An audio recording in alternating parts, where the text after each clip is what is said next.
Um novo chupa-chupa? Indígenas da Amazônia peruana clamam por intervenção militar contra os ataques do Pelacaras.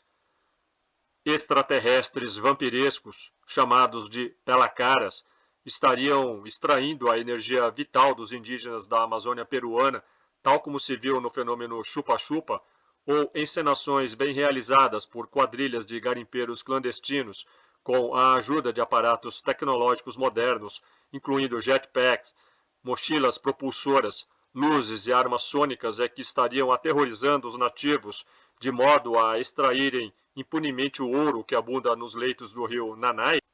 Desde 11 de julho, membros da comunidade indígena Ictu de Alto Nanai, um vilarejo de cerca de 3.000 habitantes no norte da bacia amazônica, a mais de 1.000 quilômetros a nordeste de Lima, na cidade de Iquitos, vem relatando ataques feitos por entidades encapuçadas de pouco mais de 2 metros de altura, com corpos blindados, vestimentas escuras, pele em tonalidade cinza suave, cabeças grandes e olhos brilhantes amendoados e amarelados, que emitem uma luz cegante e paralisante e parecem flutuar acima do solo, criando um encontro hipnotizante e aterrorizante. Iquitos, com cerca de 465 mil habitantes, capital do departamento Loreto e da província de Maynas, bem como da Amazônia peruana, comporta cerca de 32 povos indígenas ou nativos e é conhecida por ser a cidade de maior quantidade de habitantes em todo o mundo, que não pode ser alcançada por rotas terrestres. Em seu isolamento, os aldeões, temerosos por sua segurança e bem-estar, pediram ajuda ao exército peruano contra esses invasores associados a uma tradição folclórica local chamada de pelacaras, uma espécie de bicho-papão que come o rosto das pessoas. Os clamores por uma intervenção militar por meio das redes sociais e dos veículos de imprensa destacaram a urgência, seriedade e gravidade da situação. Pelo menos uma morte de uma pessoa encontrada sem parte da pele do rosto é atribuída ao fenômeno. Há um vídeo perturbador de um homem morto com o rosto mutilado, que foi compartilhado no Twitter, mas não se sabe se as imagens são verdadeiras. Em 15 de julho de 2022, ou seja, um ano antes da irrupção da atual onda de ataques na comunidade indígena de São Luís de Caco, em Ipária, o professor bilíngue Silas Soto, do grupo étnico Shipibo, foi agredido pelos pelacaras que o deixaram semi-queimado na cabeça com um laser. Silas Soto foi imediatamente transferido para o Centro de Saúde Distrital de Ipária devido a uma situação crítica. A propósito, os habitantes da região contam que os pelacaras são pessoas que se dedicam ao tráfico de órgãos e removem literalmente todo o rosto de suas vítimas com um laser, daí o nome. Essa lenda circulava em muitos povoados da selva peruana, no que agora se mostra como uma terrível realidade. Thalia Dávila Dias, uma adolescente de 15 anos, sofreu um corte no pescoço feito pelos pelacaras e precisou ser tratada em um hospital. A jovem contou que foi atacada por seres estranhos que derramaram um líquido em seu nariz que a deixou inconsciente. O incidente ocorreu na comunidade indígena de San Antônio, em Iquitos. No meio do ataque, a jovem gritou por socorro, o que alertou os demais moradores da comunidade, que acorreram em seu auxílio enquanto os agressores corriam ao ver os moradores à espreita. Traumatizada, a jovem perdeu a voz e foi transferida para o Centro de Saúde Distrital de Santa Maria de Nanai para receber os cuidados médicos necessários. Um dos primeiros moradores a denunciar os ataques de alienígenas foi Jairo Reategi Dávila, líder do povo indígena Ictu. Ele falou à imprensa sobre o incidente, detalhando como a adolescente conseguiu escapar do encontro, mas machucou o pescoço durante a luta. Na ausência de presença militar na área para conter os ataques, membros da comunidade iniciaram vigílias noturnas para proteger mulheres e crianças, ainda que armas convencionais de caça tenham se mostrado ineficazes contra essas entidades que desaparecem quando são encurraladas. O próprio chefe tribal Dávila, que nas eleições de 2020 foi candidato ao Conselho Regional da região de Loreto pelo partido Movimento Independente Loreto, narrou um encontro direto com um dos pelacaras, descrevendo seu rosto quase invisível e sugerindo que a entidade estava flutuando a uma altura de aproximadamente 1 metro. Esses senhores são alienígenas. Eles parecem blindados como o Duende Verde do Homem-Aranha. Eu atirei 2 vezes e ele não caiu, mas subiu e desapareceu. Estamos assustados com o que está acontecendo na comunidade, disse Dávila em entrevista à mídia peruana. Dávila detalhou com mais precisão a aparência dos pelacaras, descrevendo o uso de calçados redondos para flutuar e enfatizando suas cabeças alongadas, rostos mascarados e habilidades distintivas de evasão. Abre aspas. Sua cor é prateada. Seus sapatos são redondos e com isso eles sobem. Eles flutuam a 1 metro de altura e têm uma luz vermelha no calcanhar. Sua cabeça é longa, sua máscara é longa e seus olhos são meio amarelados. Assim que eles te veem, vão embora. Eles são especialistas em fugir, fecha aspas, explicou. Expressando sua necessidade urgente de ajuda, a comunidade solicitou intervenção militar imediata por parte do governo peruano. Autoridades de segurança aumentaram as patrulhas na região, incluindo a localidade onde a jovem teria sofrido seus ferimentos. Em resposta aos crescentes apelos de ajuda, agentes da Polícia Nacional Peruana, PNP, e da Marinha foram mobilizados para investigar os incidentes perturbadores na região. Entre os investigadores, as hipóteses para explicar o fenômeno vão desde atividades criminosas até estratégias de garimpeiros ilegais para assustar a população por meio de drones disfarçados. Uma das linhas de investigação adotadas pelas autoridades sugere que integrantes de organizações criminosas, como narcotraficantes, traficantes de terras e de órgãos, ou mesmo traficantes de pessoas, possam estar por trás dos ataques. Criaturas que tiravam a pele do rosto de uma pessoa e sugavam sua gordura corporal na Amazônia são muitas vezes associados a atividades ilícitas de estrangeiros de pele clara, conhecidos como pelacaras. Outra teoria em análise é a especulação de que os seres estranhos relatados podem ser, na verdade, drones cobertos com tecidos e máscaras, possivelmente utilizados por garimpeiros ilegais com o intuito de afugentar a população local. Enquanto as investigações prosseguem, a comunidade encontra-se imersa em uma atmosfera de histeria coletiva, buscando respostas para os enigmas que têm atormentado a tranquilidade desta região remota. Alienígenas ou garimpeiros clandestinos com jetpack.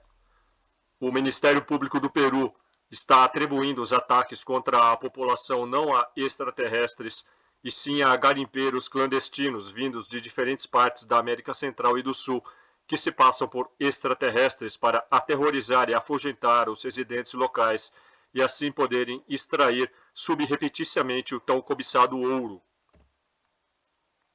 Os promotores acreditam que as quadrilhas estejam aterrorizando os moradores locais para mantê-los dentro de suas casas e longe de suas minas de ouro ilegais. Eles especularam que as gangues estão usando jetpack para alcançar locais inacessíveis nas densas selvas perto do rio Nanai para extrair mais ouro. Abre aspas. Eles estariam usando tecnologia de ponta, como propulsores que permitem que as pessoas voem, disse Carlos Castro Quintanilla, promotor do governo peruano especializado em questões ambientais na região de Loreto, que inclui Alto Nanai, onde as gangues realizam 80% de seus negócios ilegais. A região de Alto Nanai é conhecida por ser rica em ouro, com o metal sendo encontrado nos leitos dos rios. A mineração desse metal precioso não é regulamentada no Peru, e a extração manual vem crescendo desde 2008, fazendo com que o ouro se tornasse mais lucrativo do que o tráfico de drogas. A região vive uma autêntica corrida do ouro, entre as quadrilhas entre as quais estariam o Clã del Golfo e as Forças Armadas Revolucionárias da Colômbia, FARC, e até o primeiro comando da capital, o PCC do Brasil. Na foto, a área do Peru, onde ocorre a mineração ilegal de ouro vista do espaço. Esses grupos da máfia do ouro foram expulsos dos seus próprios países pelos seus respectivos militares, segundo autoridades peruanas, e agora foram ao Peru para caçar ouro ilegalmente. A população indígena, alheia a tudo isso, é que sofre com os ataques dessa máfia, que se vale do próprio folclore e das superstições locais para aterrorizá-la e mantê-la paralisada e inerte. Já vimos isso no caso Rivalino Mafra, por exemplo, em que a elite de Diamantina se valeu da crença em discos voadores para assassinar o garimpeiro e subtrair-lhe o diamante que havia encontrado, enquanto convencia jornalistas, ufólogos, autoridades e a população em geral de que seu desaparecimento se devia a esferas rodopiantes. Você pode ver este vídeo aqui no canal. Por outro lado, o povo Ictu de San Antônio de Pintuyacu vem protestando contra o promotor Carlos Quintanilha, que, segundo eles, nunca visitou o local, e ufólogos acreditam que o governo está mentindo para acalmar a população sobre os ataques. Para o carioca Rony Vernet, o pesquisador do caso Acre, e o peruano Anthony Choi, que estão realizando pesquisas de campo na região, não se trata de mineradores. Choi ressaltou que os episódios não ocorreram apenas na região de Loreto, abre aspas. Sobre o que está ocorrendo na cidade peruana de Iquitos, está sendo acobertado pela imprensa. Uma investigação gerou um relatório jornalístico feito por uma importante estação de rádio de Lima, mas estamos falando de acontecimentos de cerca de 1 mês e meio atrás sobre esse mesmo tema. Um raio de luz que veio do céu e atingiu pessoas, deixando-as em choque e feridas. Entrevistamos um professor de uma escola fundamental que está prestes a perder um olho.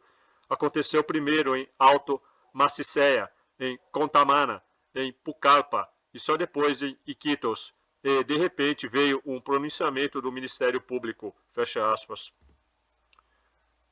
Uma dessas manifestações teria ocorrido em San Antônio, já no departamento de Lima, onde a comunidade diz ter observado a silhueta de uma pessoa voando silenciosamente a cerca de 6 metros de altura e descendo na praia fluvial, minutos antes de emergir do rio um objeto em forma de flecha. A despeito das acusações de que a imprensa e o governo estariam acobertando os acontecimentos, as denúncias iniciais dos ataques e o pedido de ajuda dos nativos receberam grande cobertura e repercussão na mídia, principalmente os jornais integrantes da La Red, Rede de Medios Regionales del Peru, rede de jornais regionais do Peru. Aliás, a falta de novas notícias na imprensa coincidiu com a ausência de novas denúncias e vídeos dos moradores em seus perfis pessoais e páginas nas redes sociais de relevância local. Aparentemente, a situação parece ter se acalmado na região de Loreto. Apesar disso, Choi, em vídeo sobre o tema, insiste que, abre aspas, com todo o respeito aos promotores públicos, logicamente, tais afirmações feitas por um oficial não correspondem à verdade, fecha aspas, referindo-se às conclusões do Ministério Público. Os ataques violentos e as aparentes tentativas de rapto que vêm aterrorizando a população, levando a especulações sobre suas capacidades avançadas e possível encobrimento, remetem a um intrigante capítulo que se desdobrou entre o fim da década de 1970 e o início dos anos 80, no município de Colares, no coração do Pará, além de outras localidades ribeirinhas da Amazônia brasileira.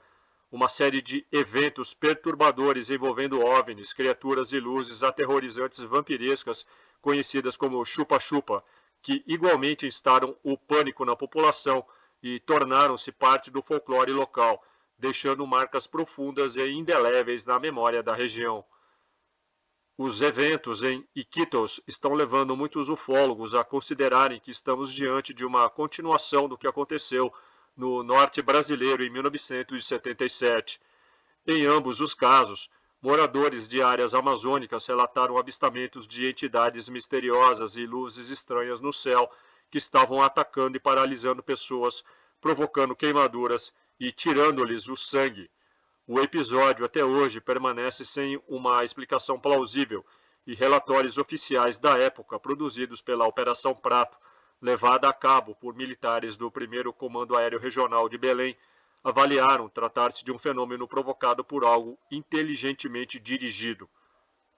Traçando um paralelo com Iquitos, os moradores também relataram avistamentos de entidades misteriosas e luzes estranhas no céu, e as autoridades locais também se dirigiram ao local. Enquanto que, no caso peruano, garantem que os ataques de alienígenas estariam sendo causados por garimpeiros ilegais com jetpack, no caso brasileiro, desconfiava-se inicialmente da ação de guerrilheiros comunistas, hipótese esta logo abandonada para se aventar que os OVNIs eram aparelhos de sondagem petrolífera pertencentes à Petrobras, artefatos secretos militares ligados às operações do projeto Radar na Amazônia, criado em 1970 pelo governo militar, com o objetivo de realizar o levantamento dos recursos do solo e do subsolo da Amazônia, ou, conforme os moradores de Viseu, abre aspas, artifícios utilizados por contrabandistas internacionais comandados por agentes franceses, operando sigilosamente junto à Ilha do Meio e às margens dos rios Umurajó e Emboraí, no Pará, para afugentar curiosos das áreas de extração de areia monazítica, fecha aspas, conforme apurei no dossiê que escrevi a respeito e que você pode ler no Patreon e assistir também no vídeo que eu fiz sobre o fenômeno chupa-chupa e a Operação Prato aqui no meu canal. O caso peruano ainda está sendo investigado e provavelmente será necessário muito mais pesquisas para confirmar ou descartar as afirmações do Ministério Público. Você pode ler esta matéria completa em meu Patreon. Torne-se o meu patrono e tenha acesso a centenas de conteúdos exclusivos. Dê um like, seu like é muito importante para que o YouTube recomende este vídeo. Compartilhe, inscreva-se, torne-se membro e me siga nas minhas redes. Valeu e até mais.